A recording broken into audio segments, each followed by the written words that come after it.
presents when he does kind of a universal look at remote supports and technology. As far as we know, and I believe as far as Dustin has found, that we were the first ones around to do something like remote supports in the country.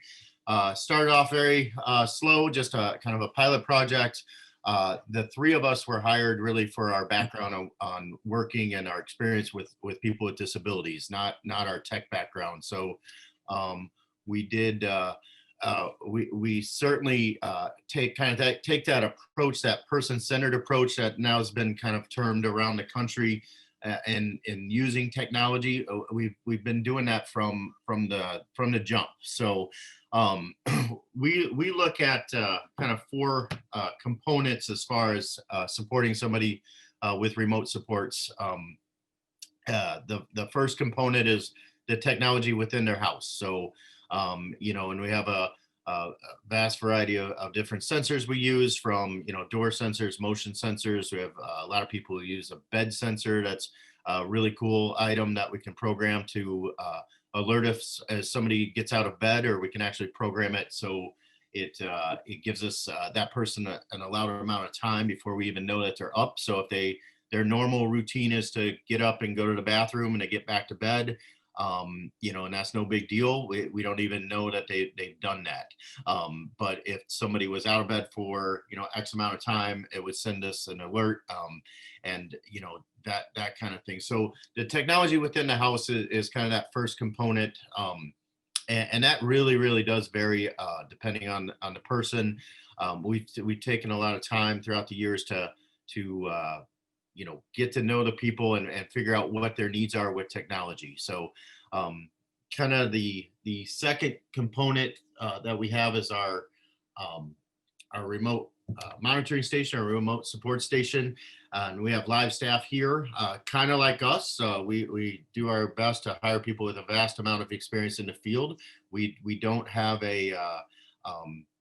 we don't have a lot of tech people. We have a lot of people that learn the technology but have a human service background. At the monitoring station, we have lots of redundancies built in place. We have a generator. We have multiple internet companies coming in. We have multiple servers in the cloud that all the data is stored at. Everything works. Everything is backed up seamlessly. In every aspect of our supports, not only in the home, but also at the monitoring station. Um, the A lot of folks we support, probably it's about 90% of people that we support remotely have historically had staff 24/7. So we take that extremely seriously as far as being reliable, having redundancies put in place, and making it work for everybody that we support. Um, the uh, Also at the monitoring station, the staff that we have are very well trained. They go through a pretty extensive training as far as not only to be a remote support staff, but they also go through a lot of training that a typical DSP would go through, as far as they go through their HIPAA, abuse and neglect. They go through they go through first aid, CPR. They go through a person-centered planning training. So they go through all this training before they even come on board. Furthermore, we always have a lead staff on, so that kind of oversees all of our staff and all the activity to ensure everything is going well, and to address any concerns that would come up during the night or the day. The kind of third component that we have is what we term responding. Other people have looked at that as more of a float staff, and really it's boots on the ground. So the one unique thing about us is we actually provide that locally. So a lot of times we can work with a provider to look at their situation and figure out how that remote staff works, within your organization. And again, we do it only in Madison, Wisconsin is the only place we want to provide that. That's kind of how we started. But it has been pretty eye-opening on ways you can provide that, and different things you have to take into consideration. It is a lot different when you enter a home at 2 o'clock in the morning and not relieving a staff versus coming in for an 11 o'clock shift change, for example. So we can help providers with that. We can help them look at their situation, figure out, some, not only some, ways to look at it, but also some safety protocols, some maybe training, some key management tricks. We've learned a lot throughout the years on how you can provide that and how you can look at that. And the fourth component that we have, we call consumer relations. So we have a consumer relations department, and what they do, they're involved right from the beginning of supports, and they're involved usually with the intake meetings, and then they look at the overall data that comes in. They look at the activity of the people that we're supporting, and they're our main liaison between case management, providers, families, the people that we support, and they provide a lot of quality assurance on how things are going and ensuring that the supports that we provide is what we're saying, and then also looking at any patterns of behavior. It's quite often somebody starts on our services and they're very busy in the beginning, and we work things out, and they're very involved with that. But they also are ongoing. So if people are having a difficult time on remote supports, or we need to look at different technology in the home, there are kind of key leaders and key component of that. Dwayne, you want to say something? I kind of, that's. Yeah, you got kind of carried away there as usual. Anyway, no, it's all good.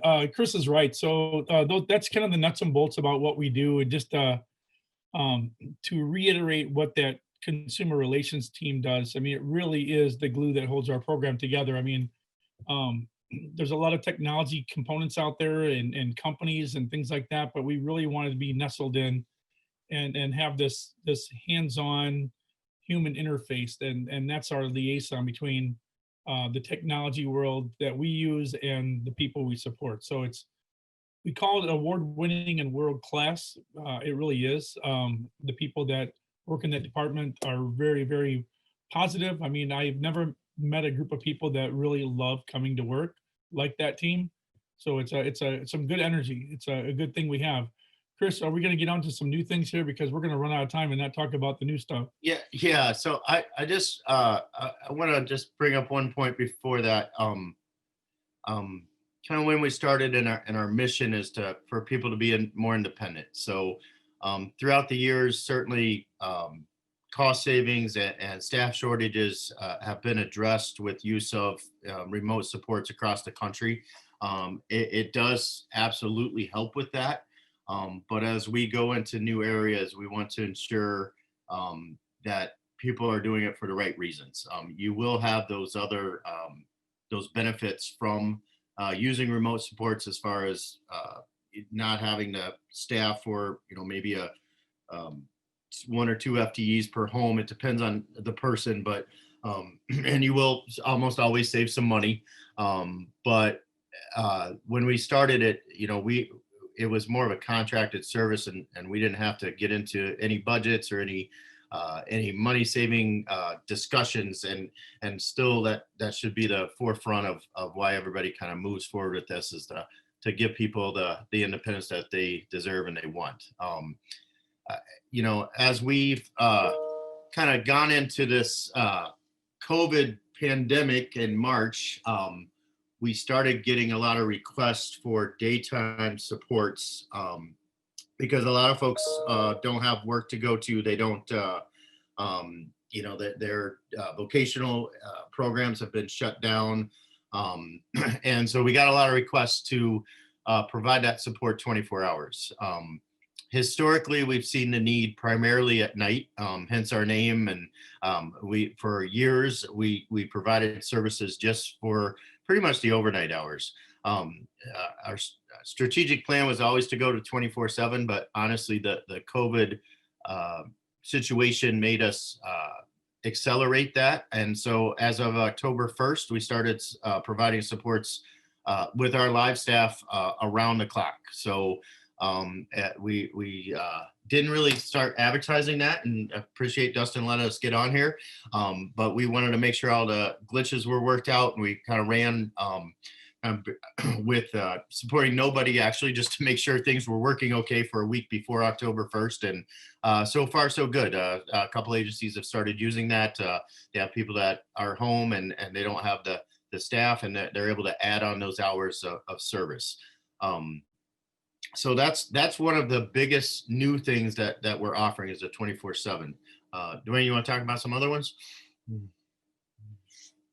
Yeah, I can, Chris. So another one that we've started using is we started experimenting with Ring doorbells and also some social media type platforms where people can talk to us face to face through a device, things like that. People are wanting more and more of those. One, safety and assurance. The Ring doorbells have been very instrumental in letting us know if, for instance, we support a woman that if someone knocks on her door at 2 o'clock in the morning, there's a good chance that she may open up the door with no clothes on. Um, it's the way she's always lived, but this day and age, it's probably not appropriate. And also, not as only is it not appropriate, but also you never know who's going to be knocking on someone's door after our monitoring hours begin. So for us, that was an area of concern that we would want to make sure that she got back into her apartment and no one came in, so we can do things like that. We have a lot of people that smoke and they want to go outside and smoke. They don't want their uh, basically their life. What's the word I'm looking for here, Chris? We don't want to impede their independence, but we want assurance that they get back in their home, that after they get done smoking, they can come back in. So we've been doing things like that. We're doing a lot more assistive tech with our services in tandem with what we do. So those are some of the big things that we're doing. Chris, do you specifically have something you want to talk about?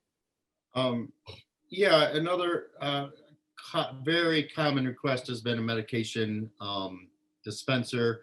Um, and we've tested quite a few of them throughout the years, and quite honestly, we haven't been real thrilled with them until recently. And we've been working with Dose, and Dose is a great product. I know they've been on Dustin's platform here before, but we've actually been working with them over the last couple of months to get it into our system. So so some people don't have a notification that that, or somebody might not have a support where a notification can be followed up on if they miss a med. So we're actually in conjunction with Dose, we're getting that into our system where we can track all of that data, but also monitor it. So if somebody misses a medication, our remote staff are able to follow up with that person and follow a protocol to ensure that that med is taken or find out the reason that it hasn't been. So we're really excited about that. We've had that request for years, and we've had a handful of med dispensers throughout the years, but we're really excited about the Dose and the fact that we're going to be able to get it into our remote monitoring stations. So that's another big one. I think a lot of people are starting to be more comfortable with assistive tech in general. So it's very common that they might use an Alexa, for example. So if somebody is, or they might use an iPad and FaceTime. So if somebody is already using that assistive tech, or they're able to use that assistive tech, they can use that type of assistive tech in communicating with our remote staff. So we're starting to see more and more of that. I personally think that's it's been kind of a trend for a couple of years, but I honestly think with the camera part has been pretty accelerated because of COVID. There's a lot of people doing Zoom meetings, things like that that they had never done in their entire life. So I think people with disabilities are starting to be more comfortable with that device.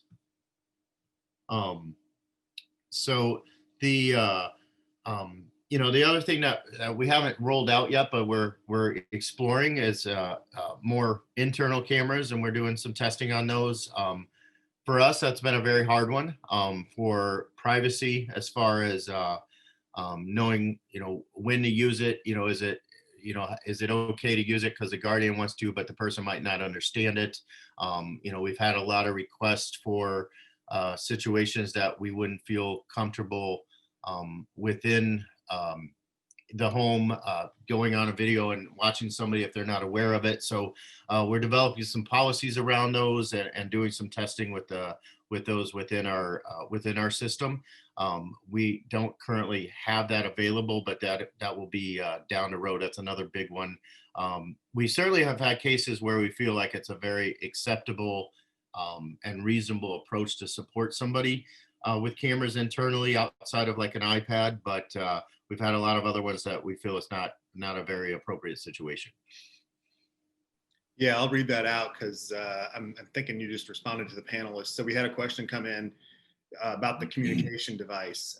That is a two-way audio video communication device, right? So the individual that you're supporting can see the face of your remote caregiver.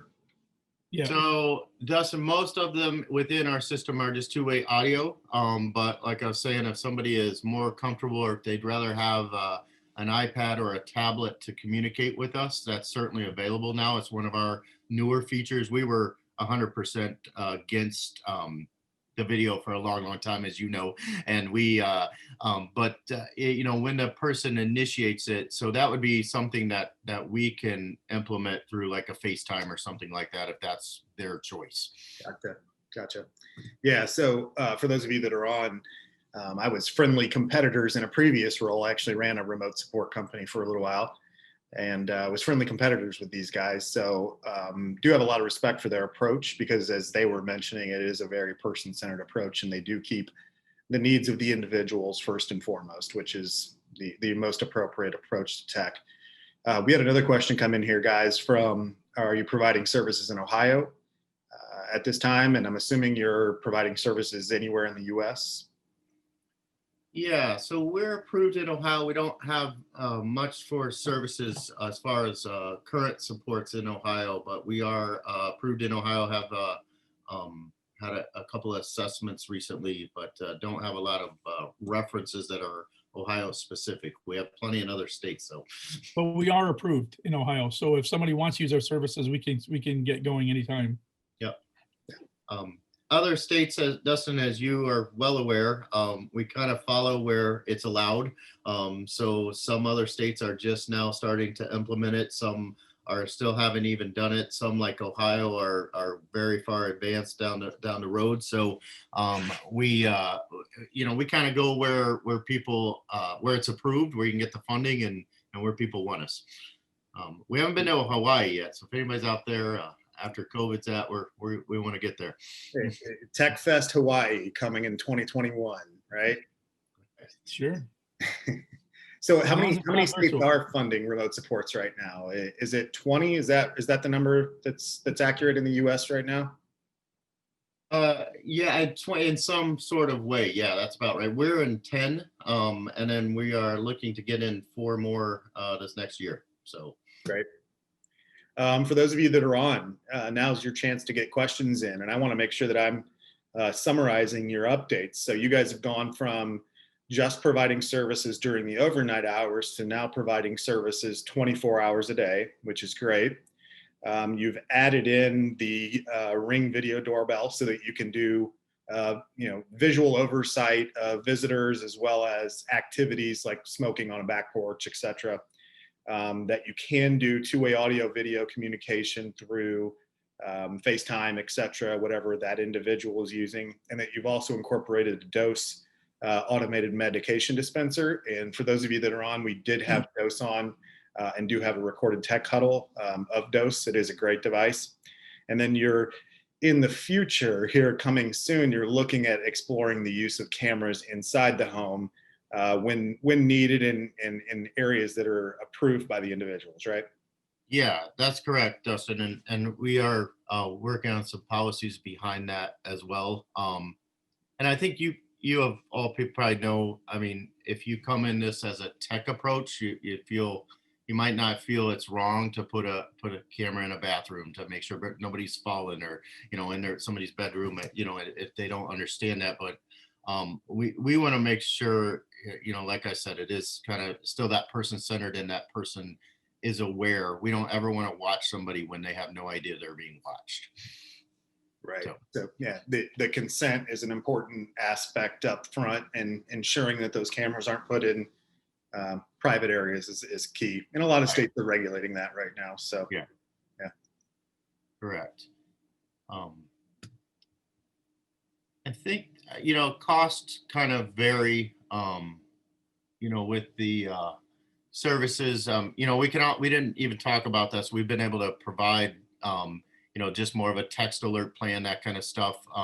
We feel that's not quite as, there's not the redundancies built up. There's a lot of downfalls for it, but there's also a lot of situations where that might make more sense. So we're able to provide that, and we're able to provide a mix of it. So if somebody wants to text, for a couple hours during the day where they have somebody available and they want us to do the live monitor at night, that's certainly available as well.